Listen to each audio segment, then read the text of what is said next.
दीदी इतना दिखावा कैसे कर लेती हो? बस इतना ही सामान लाई है बहू। ये क्या बस गिनती के 4 गहने? कम से कम कपड़े ही ढंग के दे देते। माफ करना भाभी, हमें तो कुछ भी अच्छा नहीं लगा। इतना सुंदर है हमारा अमित, ऊपर से सरकारी नौकरी भी है, कोई अच्छा घर देखकर शादी करते। लगता है लड़की बिल्कुल गरीब घर की है। इस तरह की आवाजें कमरे में आ रही थीं, जिसे सुन नई नवेली दुल्हन रीमा का चेहरा उतर गया। उसे ज्यादा बुरा इसीलिए लग रहा था क्योंकि ससुराल पक्ष का कोई भी व्यक्ति कुछ भी नहीं बोल रहा था। तभी कमरे में रीमा की जेठानी अंजू दाखिल हुई। रीमा का उतरा हुआ चेहरा बता रहा था कि वो बहुत आहत हुई है। अंजू उसके पास बैठी और उसके कंधे पर हाथ रख बोली, रीमा, जब मेरी शादी हुई थी तो मेरे घर वालों ने बहुत कुछ दिया था, लेकिन इन लोगों को कोई चीज़ पसंद आए तब ना। ये लोग तो ऐसे ही बोलते रहेंगे, तुम इनकी बातों से दुखी मत हो ना। तुम्हारे घर वाले लाखों रुपए खर्च भी कर देते तब भी इनके दिल को तसल्ली नहीं होती, इसलिए इनको इग्नोर करो। और अभी अभी तुम्हारी शादी हुई है, खुशी का मौका है, चलो मुस्कुरा दो। जेठानी की बातें सुन रीमा को अच्छा लगा और वो हंस दी। रात में घर में संगीत का प्रोग्राम रखा गया था। सासू माँ कमरे में आए और बोली, बेटा रात में कोई अच्छी सी साड़ी पहन लेना। इतना कह वो चली गई। अंजू वही थी, उसने रीमा से पूछा, तुम्हें साड़ी पहननी आती है क्या? नहीं दीदी, मुझे तो नहीं आती। अरे कोई बात नहीं, मैं मदद कर दूंगी, जब मेरी शादी हुई थी मुझे भी नहीं आती, अब तो मैं परफेक्ट हो गई हूँ, 2 मिनट में बांध लेती हूँ। इतना कह अंजू हंस दी और रीमा भी मुस्कुरा दी। शाम में अंजू ने रीमा की मदद की और उसको सिखाया भी कि साड़ी कैसे बांधनी है। रीमा को लगा जैसे उसे जेठानी नहीं, बड़ी बहन मिल गई हो, लेकिन उसे नहीं पता था कि अंजू आस्तीन की सांप है। उसने रीमा को साड़ी तो बांध दी, लेकिन सबके सामने जाकर कह रही थी कि इसे तो साड़ी बांधनी भी नहीं आती, कामकाज की भी नहीं है और दहेज भी कुछ नहीं लाई। नाक कटवा दी मोहल्ले में। रीमा की पहली रसोई में भी जब अंजू ने मदद की तो रीमा के दिल में अंजू के लिए सम्मान और बढ़ गया। अंजू ने बातों ही बातों में सास, ससुर और नंद के खिलाफ रीमा के कान भर दिए और रीमा ने भी बड़ी आसानी से यकीन कर लिया। घर में उसके मायके वालों के लिए हुई छोटी से छोटी बात रीमा को बता दी और ये भी बता दिया कि अमित यानी कि रीमा के पति की पहले भी कहीं सगाई हो गई थी, लेकिन लड़की वालों को इनकी दकियानूसी सोच का पता लगा गया तो उन्होंने रिश्ता तोड़ दिया। ये सुन रीमा हैरान रह गई। सगाई के बाद से ही रीमा और अमित फोन पर बात करने लगे थे, 1-2 बार मिले भी, लेकिन अमित ने कुछ नहीं बताया। अब रीमा को ससुराल में सब बुरे लगने लगे थे। उसे लगने लगा था कि बस जेठानी ही उसका दर्द समझती है। उधर अंजू रीमा से मीठी मीठी बातें करती और साथ ही साथ सबकी बुराई करती और रीमा हाँ में हाँ मिलती और वो भी अपने दिल की 1-2 बातें कह देती, जिन पर मिर्च मसाला लगा अंजू सबको बता देती। रीमा और ससुराल वालों के बीच दूरियां बढ़ रही थीं। रीमा सभी से कटी कटी सी रहती, किसी से ज्यादा बात ना करती। एक दिन अमित ने रीमा से कहा, रीमा तुम मेरे घरवालों से ज्यादा घुलती मिलती क्यों नहीं हो? बस अपने काम से काम रखती हो। कभी माँ बाबू जी के पास भी बैठो, उनसे बातें करो, उनके भी अरमान है नई बहू को लेकर। अब बात चली थी तो रीमा ने सोचा कि अमित से पूछ लिया जाए उनके पहले रिश्ते के बारे में। रीमा बोली, अमित मैंने सुना है कि आपका पहले भी कहीं रिश्ता हुआ था लेकिन वो टूट गया, आपने मुझे बताया क्यों नहीं? इतना सुन अमित भौंचक्का रह गया। उसे समझ नहीं आया कि क्या बोले, बस इतना ही बोल पाया कि तुम्हें किसने कहा? किसी ने भी बताया हो अमित, पर कुछ बात तो जरूर है।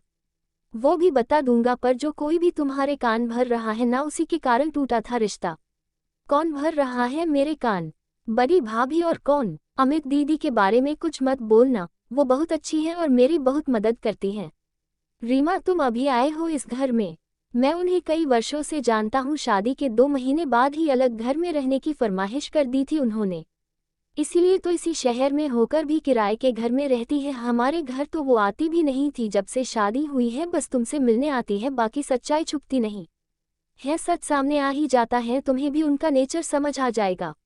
अमित क्या दीदी की वजह से तुम्हारा रिश्ता टूटा था? हाँ, जहाँ भी बात चलती ये वहीं जाकर घर वालों की चुगलियाँ करना चालू कर देती थी। जब मेरा रिश्ता हुआ तब भी ऐसा किया, लड़की वालों ने भाभी की बातों में आकर रिश्ता तोड़ दिया, इसीलिए जब तुमसे रिश्ता हुआ तो हमने इनको बताया ही नहीं। अमित की बातें सुन अब अंजू को समझ नहीं आ रहा था कि क्या करें। रविवार के दिन घर में कीर्तन था। रीमा की नंद और जेठानी भी परिवार सहित आए हुए थे। सत्संग खत्म हुआ तो रीमा ने चाय बनाई और कमरे में दाखिल होने लगी। मोबाइल में रिकॉर्डिंग प्ले होने की आवाज़ सुनी तो रुक गई। ये आवाज़ उसी की थी। रीमा जब जेठानी से बात कर रही थी तो जेठानी ने चुपके से उसकी बातें थी तो जेठानी ने चुपके से उसकी बातें रिकॉर्ड कर ली और वही रिकॉर्डिंग वो अब घर वालों को सुना रही थी और बोली, देख लो मम्मी, आपकी बहू ऐसी ऐसी बातें बोलती है आपके बारे में। रीमा से वहां खड़ा ना हुआ गया और वो रसोई में आ गई। इतना बड़ा धोखा दीदी, पहले मेरा विश्वास जीत लिया और अब ये सिला दिया है। क्यों दीदी क्यों? मैंने तो आपको बहन मान अपने दिल की सारी बातें बिना सोचे समझे कह दी और ये आपने क्या किया? घर वालों के सामने क्या इज्जत रह गई मेरी? पर अब जो आपने मेरे साथ किया मैं भी आपके साथ वही करूंगी। तभी पीछे से हंसती हुई जेठानी आ गई। अरे रीमा, चाय बनी कि नहीं? कोई मदद चाहिए तो बताओ। रीमा मन ही मन सोच रही थी कि कोई इतना गिरा हुआ कैसे हो सकता है, मुंह का इतना मीठा और दिल का इतना काला। कहाँ खो गई? कुछ नहीं दीदी, मैं आती हूँ चाय देकर, आप मेरे साथ यही चाय पी लेना। रीमा कमरे में चाय देकर आए और आते समय अपना फोन उठा लाए और रिकॉर्डिंग ऑन कर ली। फिर जेठानी से बातें करने लगी। अंजू घरवालों की बुराई की जा रही थी, सबको भला बुरा बोले जा रही थी। रीमा ने सब रिकॉर्ड कर लिया।